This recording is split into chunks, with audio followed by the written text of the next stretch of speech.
മഹാരാജാസ് കോളേജിന്റെ ഫ്രണ്ടിലാണ് ഇപ്പൊ നമ്മൾ നിൽക്കുന്നത്.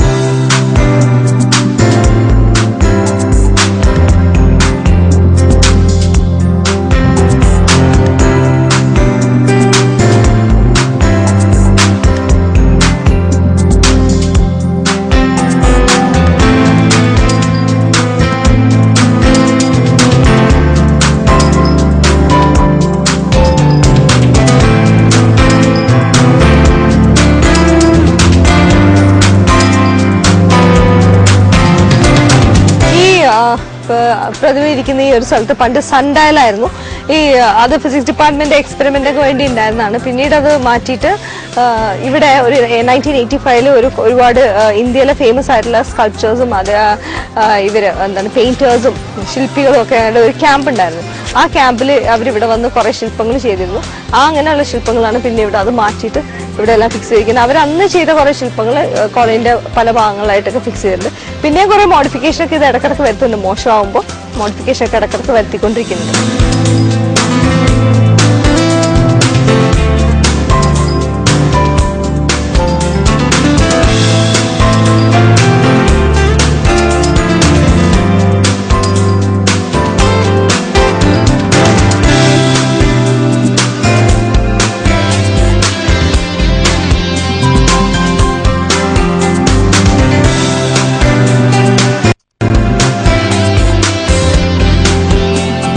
നമ്മുടെ വിദ്യാർത്ഥികൾ അനുഭവിക്കുന്ന ഒരുപാട് അവകാശങ്ങൾ പണ്ട് വലിയ വലിയ സമരങ്ങളിലൂടെ നേടിയെടുത്തതാണ്.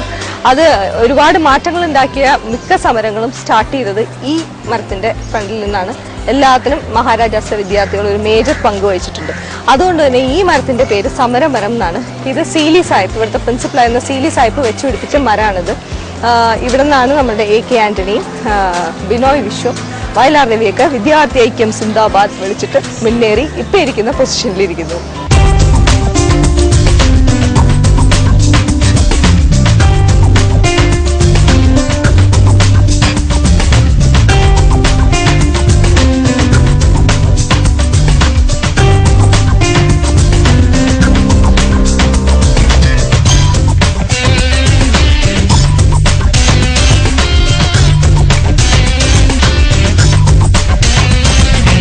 മഹാരാജാസിനെ കുറിച്ച് സംസാരിക്കുമ്പോൾ ഗോപാലകൃഷ്ണൻ എന്ന ഒരു വ്യക്തിയെ കുറിച്ച് സംസാരിച്ചില്ലെങ്കിൽ മഹാരാജാസിന്റെ ചരിത്രം ശരിക്കും പൂർണ്ണമാവില്ല.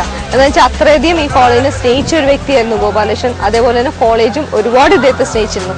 അദ്ദേഹം പഠിച്ച ഒരു കാലഘട്ടം മുതൽ പിന്നെ അങ്ങോട്ട് ഇദ്ദേഹത്തിന്റെ ഒരു ലൈഫ് ലോങ് ഇവിടെ ഉള്ളവരെല്ലാവരും അദ്ദേഹത്തിന്റെ സുഹൃത്തുക്കളാണ്. അദ്ദേഹത്തിന്റെ ഒരു സ്ട്രെങ്ത് എന്ന് പറയുന്നത് അദ്ദേഹത്തിന്റെ ഒരു സുഹൃത്ത് വലയായിരുന്നു. പക്ഷെ അൺഫോർച്ചുനേറ്റ്ലി കഴിഞ്ഞ കൊല്ലം ഇദ്ദേഹത്തിന് ഒരു ക്യാൻസർ, ഇൻറ്റസ്റ്റൈൻ ക്യാൻസർ വന്നിട്ട് അദ്ദേഹം കഴിഞ്ഞ ഫെബ്രുവരി 18 ഈ ഇയർ അല്ല കഴിഞ്ഞ വർഷം അദ്ദേഹം മരണപ്പെട്ടു. പക്ഷേ അദ്ദേഹത്തിന്റെ ഒരു ക്വാളിറ്റി എന്താണെന്ന് വെച്ചാൽ അദ്ദേഹം ആ അസുഖം എന്ന് അറിഞ്ഞ അന്ന് അപ്പം മുതൽ മരണം വരെ അദ്ദേഹത്തിന്റെ കംപ്ലീറ്റ് കാര്യങ്ങൾ നോക്കിയത് അദ്ദേഹത്തിന്റെ ഫ്രണ്ട്സാണ്. അത്രയും ഡീപ്പായിരുന്നു അദ്ദേഹത്തിന്റെ ഒരു ഫ്രണ്ട്സിനുള്ള റിലേഷൻ. വളരെ നല്ല മനുഷ്യനായിരുന്നു, ഭയങ്കര സോഫ്റ്റ് ആൻഡ് സ്വീറ്റ് മനുഷ്യനായിരുന്നു. ഗോപാലകൃഷ്ണനെ എല്ലാവരും സ്നേഹപൂർവ്വം വിളിച്ചിരുന്നത് ഗോപാൽജി എന്നായിരുന്നു. ഗോപാൽജി എന്റെയും വളരെ അടുത്തൊരു സുഹൃത്തായിരുന്നു. ഇദ്ദേഹം നേച്ചർ ക്ലബിൽ മെമ്പർ ആയിരുന്ന സമയത്ത് നട്ട ഒരു മരമാണ് ഇത്. നീലവാഗ മരമാണ്, വളരെ റെയർ ആയിട്ട് കാണുന്ന ഒരു മരമാണിത്. നീല കളറിലെ പൂക്കളതിലുണ്ടാവുക. ഇപ്പൊ അടുത്ത മാസമൊക്കെ ഇത് പൂത്ത് തുടങ്ങും ശരിക്കും പറഞ്ഞിട്ട്.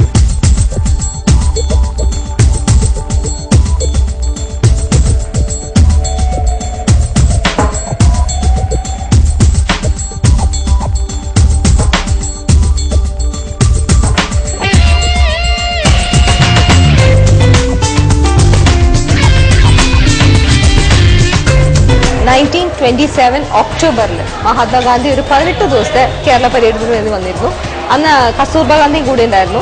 അത് അദ്ദേഹം വന്നതിന്റെ ഉദ്ദേശം എന്താണെന്ന് വെച്ചിട്ടുണ്ടെങ്കിൽ ഖദർ ഫണ്ടിന് വേണ്ടിയിട്ട് സംഭാവന പിരിക്കാനും അത് മാത്രമല്ല സ്വാതന്ത്ര്യ സത്യാഗ്രഹത്തിന് വേണ്ടിയിട്ട് ആൾക്കാരെ കൂട്ടാനും കൂടി അദ്ദേഹം വന്നിരുന്നത്.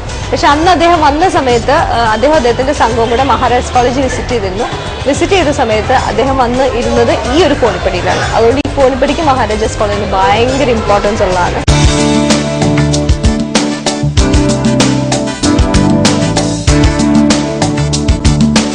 ഇത് മോളി മാം ആണ്. മഹാരാജാസ് ആണ് സ്വന്തം തറവാട് എന്ന് പറയുന്ന ഒരു വ്യക്തിയാണ്. മഹാരാജയെ കുറിച്ച് സംസാരിച്ച് തുടങ്ങുമ്പോൾ തന്നെ ഇങ്ങനെ മുഖത്തൊക്കെ ഭയങ്കര സന്തോഷവും സ്നേഹമൊക്കെ ഇങ്ങനെ വഴിഞ്ഞൊഴുകാണ്. അങ്ങനത്തെ ഒരു ക്യാരക്ടറാണ് ഇത്. പുള്ളിക്കാരി ഇവിടെ 15 ഇയേഴ്സിൽ പ്രീഡിക്ക് ജോയിൻ ചെയ്തതാണ്. 1968 ജോയിൻ ചെയ്താണ്. അതിനുശേഷം ഇവിടെ പ്രൊഫസറായിട്ടൊക്കെ വർക്ക് ചെയ്ത് ഫിലോസഫി ഡിപ്പാർട്ട്മെന്റിൽ നിന്ന് റിട്ടയർ ആയ ആളാണ്. അന്ന് ഇവിടെ മാമിന്റെ കൂടെ ഉണ്ടായിരുന്ന ഫേമസ് ആയിട്ടുള്ള ഇന്നിപ്പോ ഫേമസ് ആയിട്ടുള്ള വ്യക്തികൾ ആരൊക്കെയാ? അന്ന് BA-ക്ക് പഠിക്കുമ്പോഴാണെങ്കിൽ മമ്മൂട്ടിന്റെ മമ്മൂട്ടി ബാച്ച്മേറ്റ് ആണ്. മമ്മൂട്ടി ബാച്ച്മേറ്റ് ആണ്. മമ്മൂട്ടിയൊക്കെ എവിടെയെങ്കിലും റിഹേഴ്സലിനൊക്കെ പോകുമ്പോൾ ബുക്കൊക്കെ കൊണ്ടുവന്ന് എന്റെ അടുത്ത് ഏൽപ്പിക്കും. സൂക്ഷിച്ചോളൂ കേട്ടോ, അത്രേ ഉള്ളൂ. അല്ലാതെ വേറെ അങ്ങനെ. പിന്നെന്ന് വെച്ചാല് ഞാൻ പ്രീ ഡിഗ്രിക്ക് വരുമ്പോഴാണ് ഇവിടെ കബിനി നദി വന്നപ്പോൾ പൗത്രൻ ഇവിടെ പഠിക്കുന്നുണ്ട്. ഞങ്ങളിങ്ങനെ നോക്കിക്കൊണ്ടിരിക്കും, ആളൊരു ബുദ്ധി. അപ്പൊ ഇവിടേക്ക് ഇരിക്കുമ്പോ പോയിട്ട് അത് നമ്മുടെ പവിത്രനാണ്. പിന്നെ ടീച്ചറായി വന്നതിന് ശേഷം ദിലീപ്, സലീം കുമാർ, ഇവിടെ ഡിപ്പാർട്ട്മെന്റിലെ ONV കുറിപ്പ് അങ്ങനെയുള്ള ഒരു കുറിപ്പ് സാറിന് എനിക്കറിയില്ല. ഞാൻ വരുമ്പോ ഇല്ല. വേറെ മുക്തൻ നായർ സാർ ഉണ്ടായിരുന്നു. അപ്പൊ എനിക്ക് പാട്ട് പാടുന്ന ഒരു ശീലമുണ്ട്. ഞാൻ ഒരു ദിവസം ക്ലാസ് ടൈമിൽ ഇങ്ങനെ പാടിയപ്പോഴേക്കും സാർ എന്നെ പിടിച്ചു. കോളേജിന്റെ ടീച്ചറിന്റെ ഒരു നൊസ്റ്റാൾജിക് ഒരു ഏതെങ്കിലും ഒരു സോങ് ഉണ്ടെങ്കിൽ ഒന്ന് പാടാം.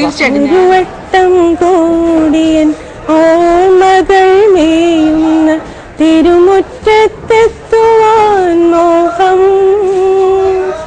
തിരുമുറ്റത്തൊരു കോണിൽ നിൽക്കുന്നൊരാവാദമരമൊന്നു ലയിക്കുവാൻ മോഹം, മരമൊന്നു ലയിക്കുവാൻ മോഹം. അദ്ദേഹം ഫ്ലെമിംഗ് ഗ്രേഷ്യസ് MA ഇംഗ്ലീഷ് പഠിക്കുന്ന കുട്ടിയാണ്. 2009 കഥാപ്രസംഗത്തിന് ഇദ്ദേഹത്തിന് ഫസ്റ്റ് പ്രൈസ് ഉണ്ട് കലോത്സവത്തില്. ഈ വർഷം മത്സരിച്ചിരുന്നു. A ഗ്രേഡ് ഉണ്ട്. ഇദ്ദേഹം ബ്ലൈൻഡ് ആണ്. പക്ഷെ ഇദ്ദേഹത്തിന്റെ